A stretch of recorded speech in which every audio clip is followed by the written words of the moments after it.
আপনারা জানেন যে আমাদের বাংলাদেশ সামুদ্রিক জলসীমায় যে সরকার কর্তৃক যে অবৈধ ডোর হয়, সাধারণত ট্রলিং যেটা বলি আমরা, সেটা নিষেধ করা হয়েছে।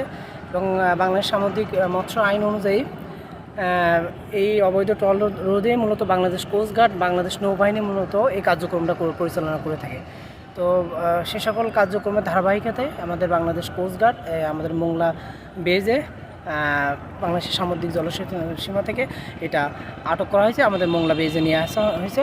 আমরা সামুদ্রিক মৎস্য আইন অনুযায়ী আমরা যে ব্যবস্থা গ্রহণ করার সেটা আমরা নেব। আপনারা জানেন এই অবৈধ ট্রল রোধে ইতিপূর্বে আমাদের পটুয়াখালী এবং চিটাগাংয়ে আমাদের যে আইনগত যে ব্যবস্থাপনা সেটা কার্যক্রম নেওয়া হয়েছে।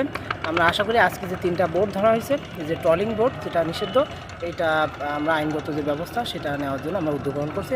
আপনারা জানেন আসলে এটা 2টা উপায় আছে। আমরা চেষ্টা করব যে রেগুলার মামলা অথবা বাংলাদেশ কোস্টগার্ড যেহেতু ধরছে, ধরার পরে যে আটককৃত যে বোট, এই বোটের পরিপ্রেক্ষিতে তারা রেগুলার মামলা অথবা তারা যে মানে তাদেরও একটা দায়িত্বপ্রাপ্ত কর্মকর্তা হিসেবে তারা মামলা পরিচালনা করতে পারে। আপনারা জানেন আমাদের বিজ্ঞ আদালত কর্তৃক যে নির্দেশনা দেয়, ইতিপূর্বে যেভাবে দিছে ওই নির্দেশনা পূর্বক আমরা ব্যবস্থা গ্রহণ করব। আটককৃত জেলেদের যে তথ্য পেয়েছি, তাদের বাড়ি মেবি পাথরঘাটা এরিয়াতে। তো বোটগুলো যেহেতু আমাদের সামুদ্রিক জলসীমা থেকে ধরা হয়েছে, এই বোটগুলোর বিরুদ্ধে যে আইনানুগ ব্যবস্থা গ্রহণ সেটা আমরা গ্রহণ করবো ইনশাআল্লাহ।